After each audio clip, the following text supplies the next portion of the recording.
The Ruben's tube. But you get the idea.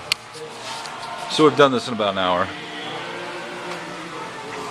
We have a piece of ducting, latex gloves, going straight into this badass thing, and we're about to light it, a very crude hole, and we'll see what happens.